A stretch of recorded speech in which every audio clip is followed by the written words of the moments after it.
everyone. Hello. We're back again. Fourth time's the charm. Yeah. Watch me have... Technically fifth, because we did a episode that's right. strictly about the two pilots. I have so much shit to edit. But it's okay. It's fine. They ask you how you are, you just have to say that you're fine when you're not really. It's our party, we can do what we want to. It's our party, we can watch what we want to. It's our fandom, we can ship who we want to. It's my life, I can stalk who I want to. Say yeah. Well, Because we are officially in the film franchise. Thank God. And we started off with, of course, Star Trek, the motion picture. Because they couldn't come up with another title. But they need you to know, it's a movie this time.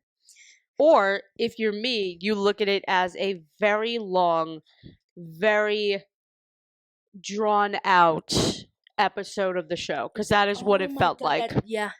And that is not... third pilot, It's like a third pilot. And it's and technically, fun fact, that's exactly what it was. Because originally, this was meant to be an additional show. Because the show had obviously been canceled 10 years prior in 1969, I believe. Or I should say 68, 69, 68, around that time. Yeah. And originally, Gene Roddenberry had decided that, he wanted it back. The people wanted it back. We're not going to deny that this was unwanted. It was. And they were working on another pilot, another series to continue it with some of the cast members choosing or not choosing to come back. And then a little movie was released called Star Wars in 1977. I don't know if you guys heard of it. It's like a bunch of stars in the sky and they end up going off to war. It's like really sad, actually. When you think you're very clever, don't you? Think about it. Yeah, it's crazy. And nothing happens in it. And I don't know anybody that would be a fan of that anyway. Actually, I didn't really hear much about it. No. Do you honestly think you're fucking funny? Seriously. Oh, but Gene Roddenberry heard about it and he got hurt in the inside. And he realized that he didn't think a TV show was going to cut it anymore because Star Wars happened to make a lot of money.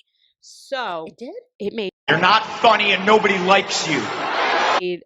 So much money, despite the fact that my parents walked out during their date night. Wait, shut up. Did they really? Yes. After getting married, my parents went to go see Star Wars for their first official date as a married couple. Oh. And they walked out of the theater because they just didn't like sci-fi. That was not their thing. Honestly, that is a mood, if not anything. Yep. That is funny.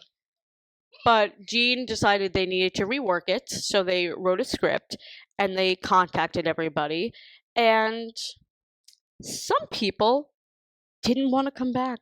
Gee, I wonder who that was. Believe it or not, it was Mr. Spock himself. Originally turned down the option. Would you like to know why? Yes, please tell me. So, as you can believe, Star Trek had a few toy lines and had a few, likeliness of certain characters that certain other actors were given a portion of the profits to.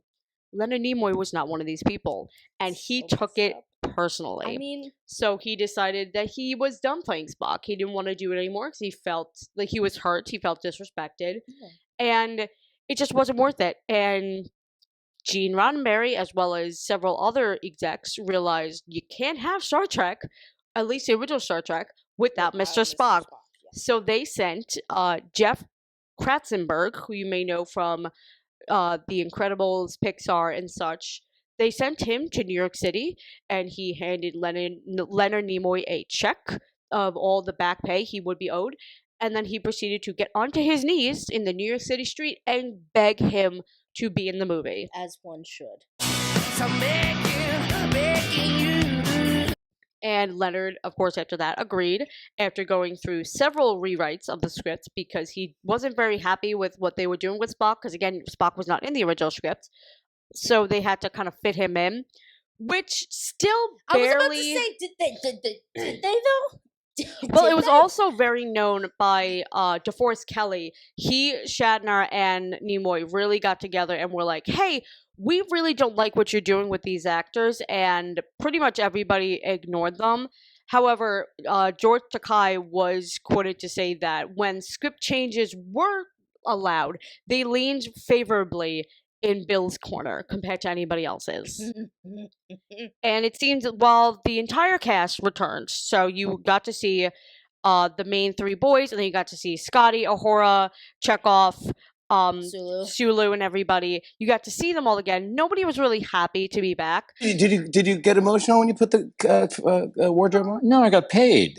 The only person that was probably the most okay with the changes was Nichelle, who played Ahura, though she was very upset with the costume changes because everybody is wearing a unisex outfit, which like shirt, pants situation, and she just said that was not Ahura. Ahura was she wore makeup, she wore jewelry, she wore dresses, she wore high-legged boots. She was a girly girl, and she didn't get to be that. Yeah, like she's very feminine, but can get the job done because obviously women can do both things. Yeah. So it is kind of disappointing that they just had her wear that outfit. The actor who plays Scotty was pretty happy with returning. I kept calling him Mr. Belvedere. He had a mustache, and she thought it was the guy from Mr. Belvedere. Trying to watch Mr. Belvedere. So I was thinking we could... Streaks on the china! Never mattered before! Who cared? When you drop kick your jacket? When you came through the door? No one glared! And then the lovely actor that plays Chekhov, he was fine with it, but he was also kind of sad with how much they diminished his character. Yeah. Overall, though, very happy to see the original cast and characters. I say this with every bone of my body. I love these characters. I love them so much. And I was also very excited to see some new characters. Maybe not the actors who played them, but we got to see some new characters. Yeah. So this is going to be our warning. Yeah, we'll put a trigger warning up. Yeah. The actor Stephen Collins, who some younger, or not really younger, some older fans may know him as the father from Seventh Heaven, and he was also in First Wives Club. And then what else? Oh, he was in Drive Me Crazy. He played her dad in that. Oh, I didn't realize. Very famous, like 90s, early 2000s TV actor. Yeah. Very well loved.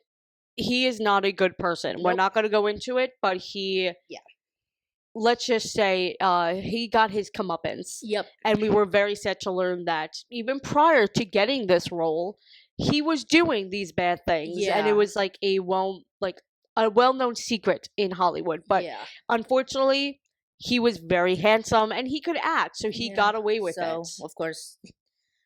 But yeah, that's all we're going to say about he played Commander Decker, and originally was Captain Decker, because for those who do not know, the plot of this is that it takes several years into the future. There's a plot. It took a little bit of time to get there. But the plot of this is that there's a space anomaly going on in space, and several ships that have tried to see what the heck is going on have been destroyed, including 3 Klingon ships. And Starfleet has decided that they really want to figure out what the hell is going on, because this is not normal. Like, the Klingons should not be this easily destroyed. Yeah. And the Enterprise, which is now being run by Commander Decker, Captain Decker's team, and they decide that for this type of trip, they need to bring in the big guns. So they bring in Admiral Jim Kirk. He has moved up in the room. He's no longer captain. He is now the admiral. Hell yeah! But he has not been on the Enterprise in some time, and the ship has been through some refits. Refits he may not like, but refits regardless. Yep. And when he shows up, the other guy is Decker. Decker is not happy to see him. I understand. Like, it's this is my job. And he's like, you have not been on this ship. You are not familiar with the changes of this ship. He's like, it's still my ship. It's still my Silver Lady. That's literally. We get it. Your job is your wife, Captain buddy. Kirk, your William Shatner is showing. It's showing so hard. Seriously. But of course, so there are still some people on the ship. So you still have Scotty, you still have Sulu and Ahura and Chekhov. They're all still there, but that's not who he needs. So who does he beam up? My man, Bones.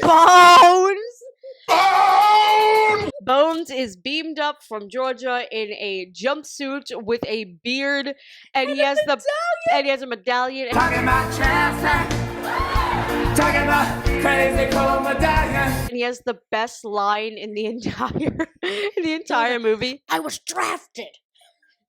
Because they couldn't get anybody else, and then Jim was just like, no, Bones, I requested you here, which is gonna make it better. Yeah, I was gonna say, you know what? I'd rather be drafted. I would rather be drafted than you requesting me. Now, of course, with the gang back together, we're missing somebody, but somebody, after getting some money, his character was a little bit busy. Yeah, I'm not going to try to butcher these words. One day I will be able to fully pronounce the things that I read in fanfic, but Spock had been going through a Vulcan transformation, more or less, that was going to rid him of all emotion, which is great, because if you know anything about Spock, is that despite saying that he is very Vulcan and he has no emotions, cries more than I do.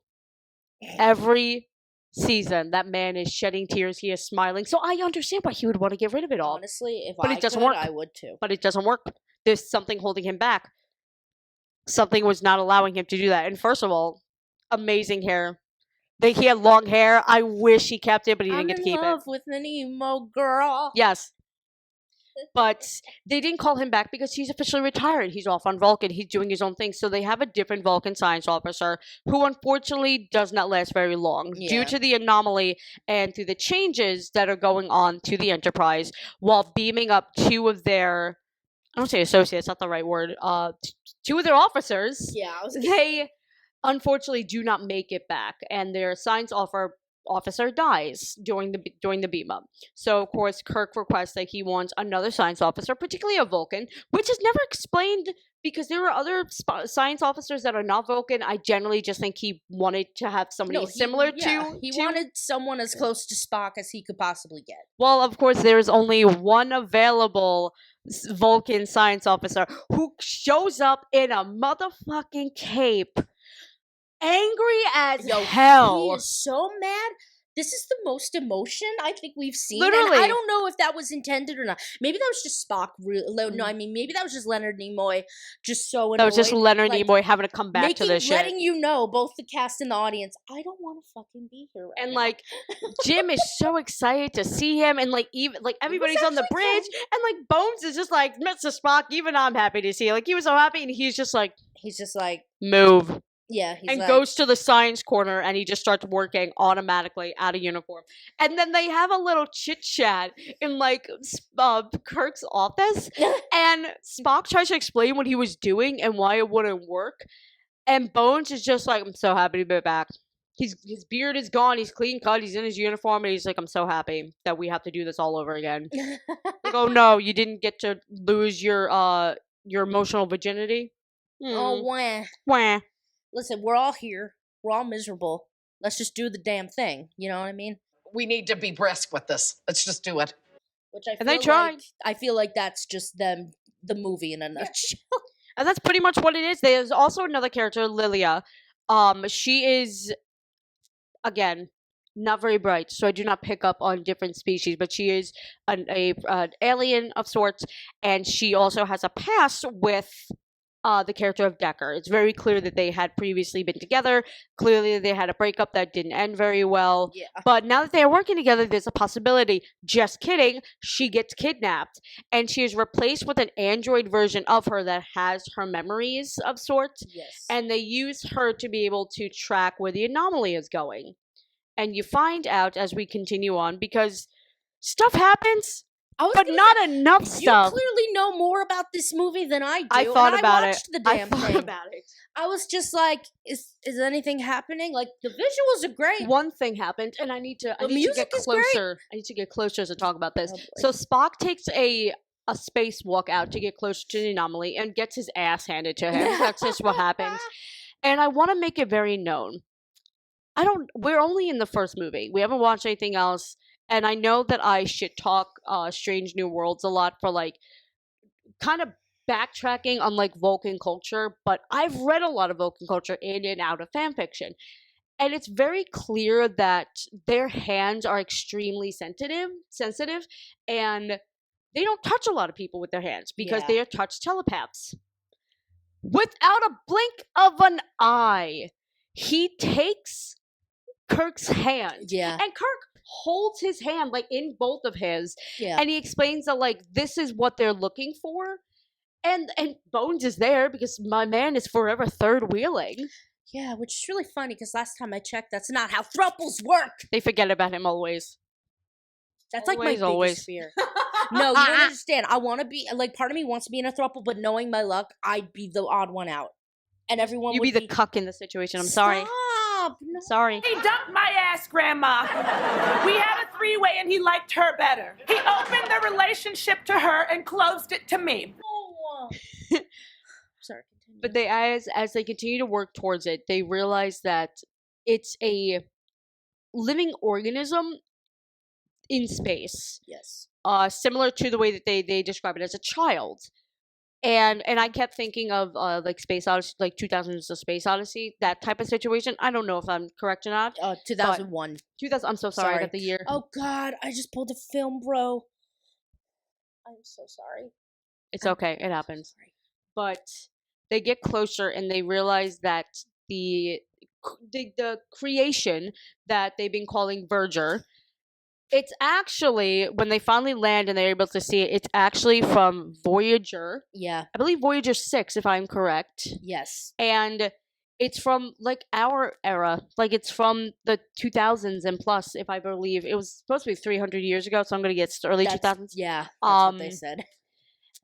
And they got lost through a black hole, and none of them exist any longer, but they are now this sentient being, and all they want is to have some form of consciousness. So the only way they're able to do that is to more or less take the energy of another being.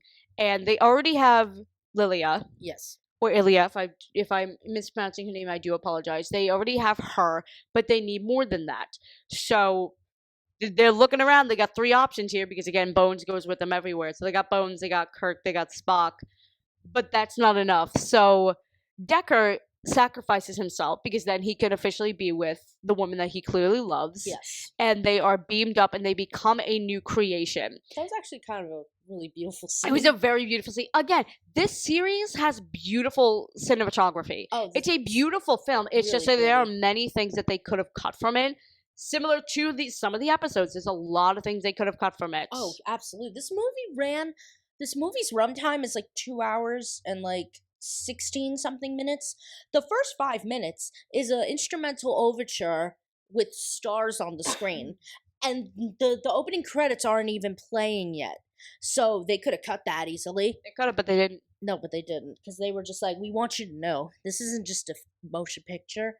It's an experience. The Star Trek experience. Exactly. And I'm just like, okay, go off, sis. Bones also makes a really funny a quote where he's just like, well, it's been a while since I, like, helped with a birth or something like that. Oh, Bones. Oh, Bones. Why didn't he get his own, like, spin-off thing? I feel like they just hate him. DeForest Kelly, we love you. Yeah. We're here for you. You deserve so much better than what you were given. Anyway, it's successful. The anomaly disappears, and with Decker gone, now the Enterprise needs a captain again. Gee, I wonder who's gonna take over. And it beams up, and I also realize, and I'll bring this up when we get to the other movies, it kind of ends the same way that the 2009 movie ends, where it ends with like him sitting back in the chair, and he's just like, I forget what line he said, but they like shoot off. And I'm like, oh, so J.J. Abrams is not creative.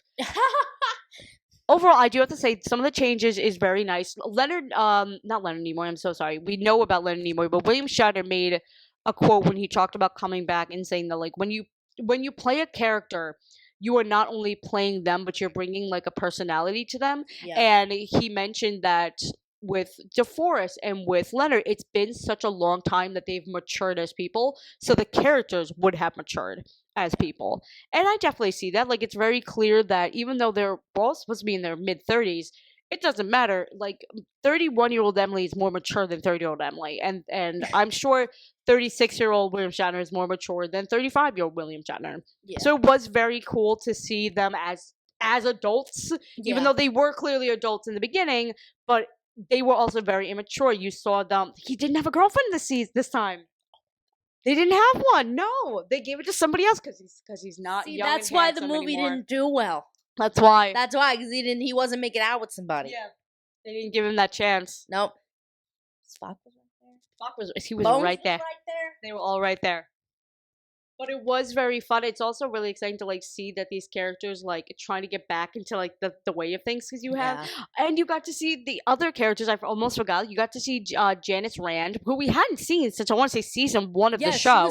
She was only in 8 back. episodes of the first season. So when I found out that she was gonna be in the movie, I was very happy. She was back. Her. The actress who played Christine Chapel was back. She's now a doctor and a brunette now, just like she was in the last episode of the show. There was also another. Bones just keeps hitting with the funny jokes. Where seriously. when he's talking about that if he's back, he wants to have a nurse, and he's just like, and I don't want somebody that's like gonna contradict everything I say. And they get him Dr. Chapel, which is so funny. Yes, because if anybody's going to, it's going to be her. I love that. They did not have anything lingering between her and Spock this time. I guess maybe Gene was done with that shit. Yeah, maybe he was like, you know what? Stop trying to kiss my wife, Leonard. Exactly, and he's like, babe, I know you have a crush on Leonard, and it was cute for a while, but now I'm taking it personal, so I'm shutting it down. In her defense, first of all, she's the first lady of Star Trek. She's involved in every single iteration because they also lent her voice to the ship, which is awesome. But I would say if my husband, who they are clearly in love, like I'm not gonna be like, oh, she was probably sleeping around. No, they loved each other so much. Her and Gene Roddenberry, it's kind of disgusting how much they love each other. Like he literally called her up once when he was in Japan and proposed because he's like, I got off the plane and realized you were not here, and he's in Japan, and he was so unhappy because she was not with him. Like they are clearly in love. But like if my husband was like creating a show and I was going to be in it even for like a moment, if he's just like, hey, your character has to kiss somebody, you know damn well I'm picking the most handsome one, and it is not going to be William Shatner. Dude, imagine like I have a boyfriend, he's like a world-round director, and he's just like, hey, Ellen, I need you in this movie, babe. You got to make out with Bill Hader. I'd be like, oh, I'm going to take one for the team. I guess I'll do what I have to do for you, baby. We gotta do for the plot. Exactly, and for my husband, of course. Anything you want. Yeah, like, exactly. Good for her. The uniforms were also really nice. I thought they were very attractive. I thought they were very handsome. Spock will never beat that one black outfit he wore with the cape when he came out. That changed lives. It changed my life. I just love Bones' medallion. It was his outfit that looked like he just like left the disco. We were like, is he a BG now? Like, he literally looked like a 4th BG. No, for real though. Or I guess technically like a 5th BG. Oh yeah, because like Andy Gibb, he's like not. He looked like an extra Gibb. He looks like Bones Gibb. Bones Gibb, Leonard Gibb. Yeah. Or he also looked like he auditioned to be in the Manson family. A little bit. Why would you do that to me? Because it's true. But he looked good. Everybody, it was wonderful to see everybody again. I look forward to the next ones. The next one is going to be Wrath of Khan, and I've heard nothing but amazing things for that. Yeah, everyone raves about it. I first heard about it from I Love the 80s. So I'm really excited. I've seen many a meme.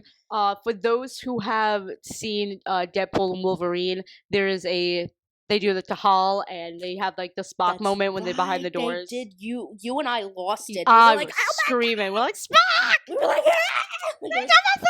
So I'm very excited about this movie. I'm very excited. I think it's going to be good. Khan looking real but good in this. I cannot wait to talk about that. For those who grew up with taste, that's Grandpa in the Spy Kids fandom. Yeah. Oh, that is. Yeah, that's it. He plays Grandpa. Call him that.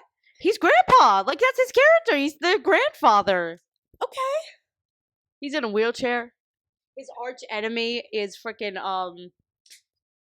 Sylvester Stallone. It is. Sylvester Stallone plays the enemy in Spy Kids 3, 3D, with the video games. Oh my god, I keep forgetting that movie had a stacked cast. Everything. Robert Ramirez, man, he knows what's up. We might have to cover those movies one day. We will definitely do the Spy Kids fandom. But we're only doing the first 3, right? I feel like yes. I mean, if we end up wanting to do the 4th one, just because we're gonna branch off for a quick second, but when it comes to the 4th one, it's very much the new age where clearly like Junie and Carmen grew up and everything, but it also does like talk about famiglia.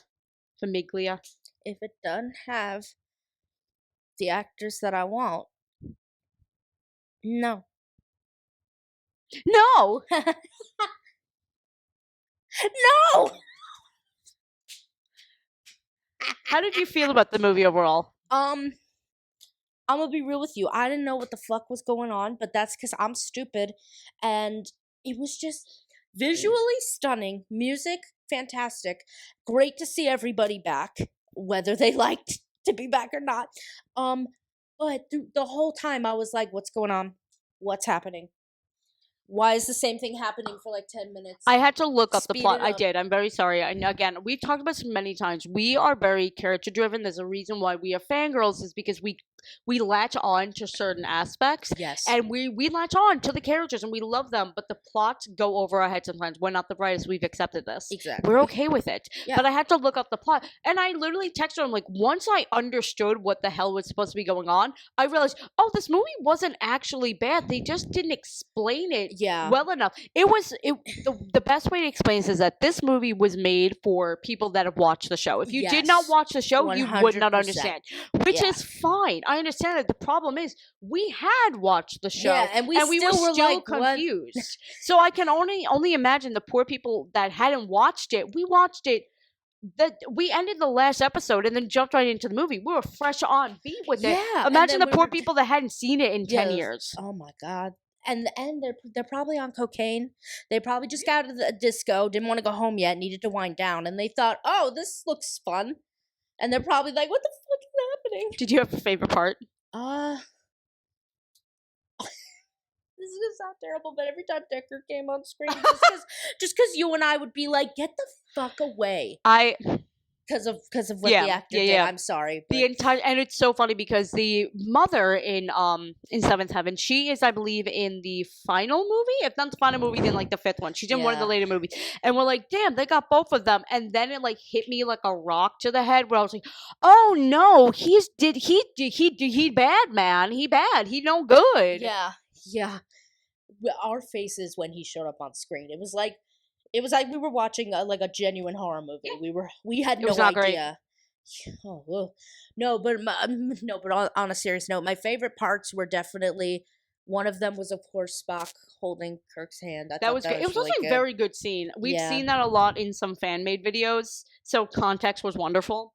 Also, there was this one scene where Scotty is like showing Kirk around, and it's like, I mean, the scene is a little long, but just seeing the two of them together and like all happy, that was nice.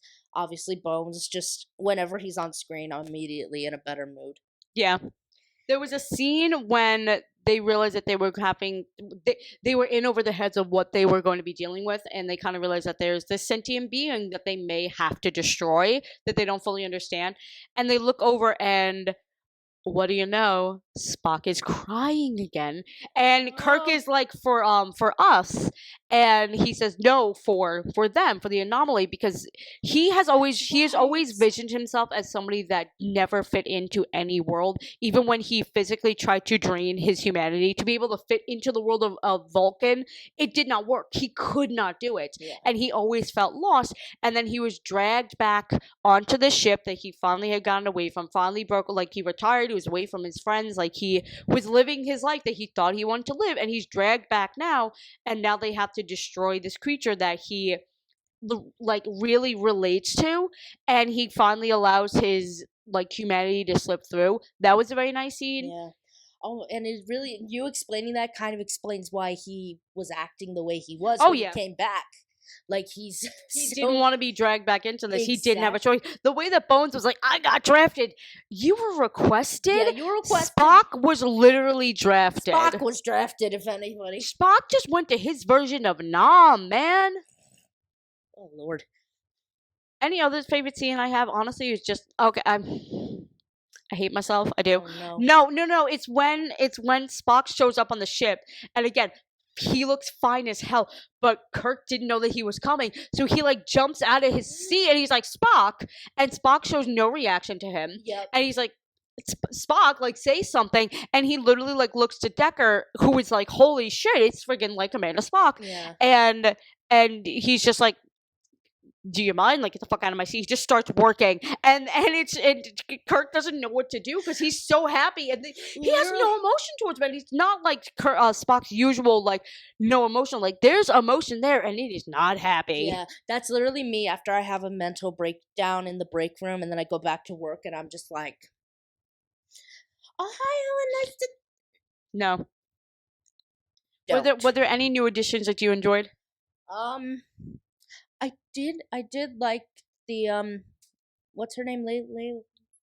But I believe it is Lilia. Lilia. I'm pretty, as I say that, I think it might have been Ilia, because I think it's Ilia. So again, I apologize for butchering her name. I don't mean to be a fake fan. The actress was wonderful. She was actually, I believe she was Miss Universe 1965, if I remember correctly. Also, and she shaved her head. She shaved her full head. Bald, so. I thought she was wearing a wig cap because the whole time the entire time I was just like, why would they make her like wear a wig cap? And then I realized that she shaved her head willingly, and like, good for her. Good for her. Yeah, she looked great. She was beautiful. She was a gorgeous woman. Like, I understand why she was Miss Universe. Yeah. That's kind of ironic, Miss Universe, and then in a Star Trek that movie. Is funny. Like, and technically, due to the ending, she became one with the universe, so it made sense. My. Ow. Look at us go. Overall, would I recommend? Yeah. If I was telling Ellen, even before I fully understood the plot, if it was like on TV, I would let it play out. I would have I don't want to be like, oh, I would have pay attention. I'm like, no, I would pay attention when it was necessary to. Otherwise, I would let it play on in the background. When it got, the last half hour was good. It was very good because then you got to see our boys doing their job. Like, they were doing what they came to do. They were chewing bubblegum and kicking asses, and they were out of bubblegum. They were out of bubblegum, indeed. Yes, I would personally recommend the movie to stoners. I just want to see people high on pot seeing this movie, whether you saw the show or not, and just being like, yo. Would you recommend this movie to people who hadn't seen the show? I mean, again, I feel like you have to be stoned to do that, because like you said, if you haven't seen the show, you're not going to understand what the hell's going on. You're not, or even more so, like when you saw Janice, or when, like, they didn't introduce you, like, they called her Commander Rand, and then when you saw Chapel, like, they said Dr. Chapel, so you wouldn't know exactly who they were, but you would be able to pick up on it. And again, if you like sci-fi movies, you're gonna like this. It was, overall, I'm not gonna say it's a bad movie. I would say it's a 5 out of 10. I wish more happened, but I also understand that you're going from a reworked pilot script or reworked series script that had been reworked again and again and again, and characters pushed in, other characters pushed out, edited and edited and edited, where to the point where even the cast was like, we got paid, like, there's nothing else. We love these characters, we came to refresh them, but like the script, they were saying at a 1978 conference about this movie that none of them were happy with. They're like, the script is not great, but we're here, we're back, take it as it is. Exactly. It was clearly evident that they stuck through it because, again, they love the characters that they played, and also I feel like it's like a fan service kind of thing. 100%. Like, absolutely, which can be either great or terrible depending on circumstances. You know, I'm sure that there were worse franchises that went through something like this. I personally can't think of any right now, but I wouldn't be surprised. There's worse things going on in this franchise currently. There you go. That eventually I'll get to. There you go. There you go. Strange New Worlds, man. He sings. Strange New Worlds. And you're gonna hear it one day. I'm gonna make you hear it. I'm gonna kill him. I'm gonna pull a John Lennon. Yeah. Unfortunately, I don't know you're mic'd, right? Yes. You didn't know that? Yeah, you knew that? Ethan Peck. Count your days. Feel free to come to Comic-Con. You're Comic-Con, Ethan Peck. If he did come to Comic-Con, I would not be able to do it in the Star Trek cosplay. I wouldn't be able to do it. I would be so embarrassed. No, like, I don't. Hey everyone, this is Millennial from the future. Or the present.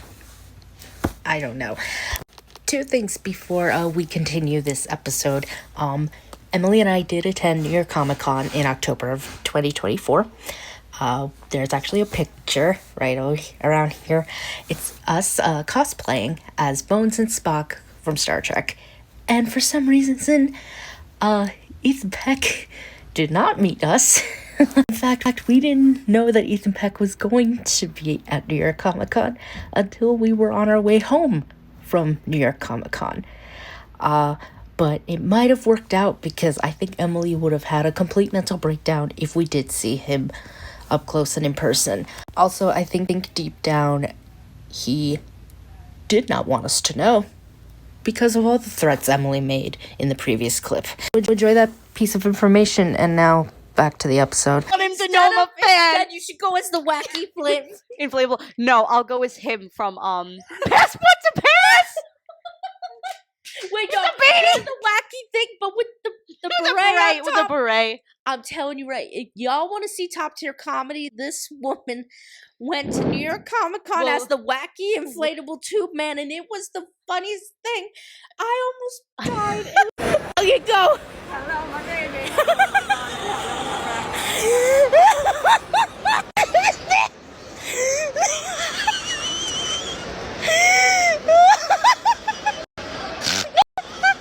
It was so great. In fact, someone came up to her and was like, my friend wants something like this at her funeral one day.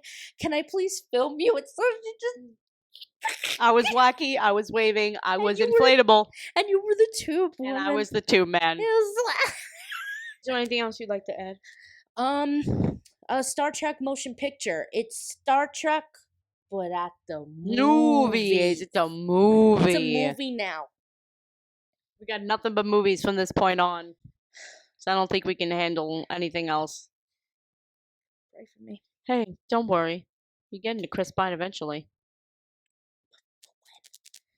You know what the sad thing is? I'm really sorry about this, because she's not even going to be able to enjoy Chris Pine. No, because you're going to be losing your shit over Zachary Quinto. Wait, I have a question. Okay, hit me. Okay. So, all the characters in the motion picture. Oh, God. Instead of the Starship Enterprise, they are my at the God. Big Brother house. Including the new characters, too. Oh, my God. Who's the first one out? Decker. Yes, yes. We know what you are, you freak. We know what you did. Get the fuck out of here. Get out. And then who's gonna win? There's only one right answer. There's no wrong answers, just really wrong answers. I know what you're gonna say. Yes, you do. I just really Yes, want you do. Scotty to win, but I know you're gonna say Bones. Thank you. Also, what? Because he looks like Mr. Mr. Belvedere. Belvedere. Also, Bones would Bones would vote himself out because he wants to be. Oh wait, no, I have another one. The entire cast on Survivor. Wait, the cast or the characters? Characters. Okay. If it was a cast, that would be a whole William different thing. Shatner would be voted off day one. Yeah, they'd be like, "Get out of here, dude!" Like, What are you doing? Sulu would like. Oh my God, he would knock him off the podium. Exactly, and be like, "Oh no, Bill Oh fell. no, Bill fell. Oh my, Bill is drowning. That's terrible. Someone should go help him." I didn't say me. I can't swim, so. DeForest, can you DeForest, D, be a dear. be a dear. I don't know why we gave him such a posh British accent when he doesn't have one. Because that's just what the vibe. Yeah, it's fine.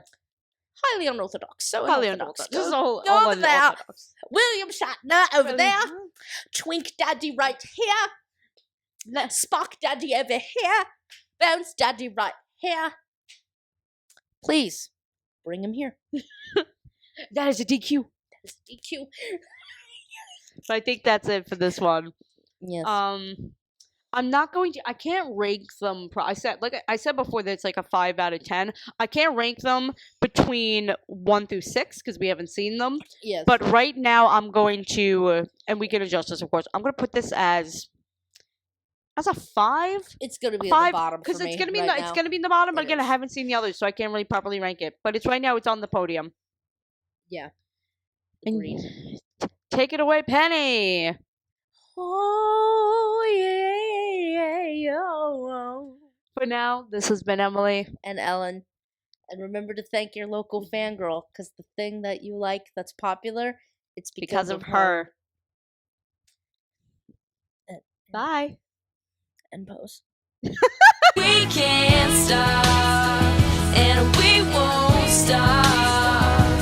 Don't you know that we are proud of our lives, even though you might think we're wasting our time? Yeah, yeah. Okay. Yeah, okay. The moment that comes out, sure, Jan.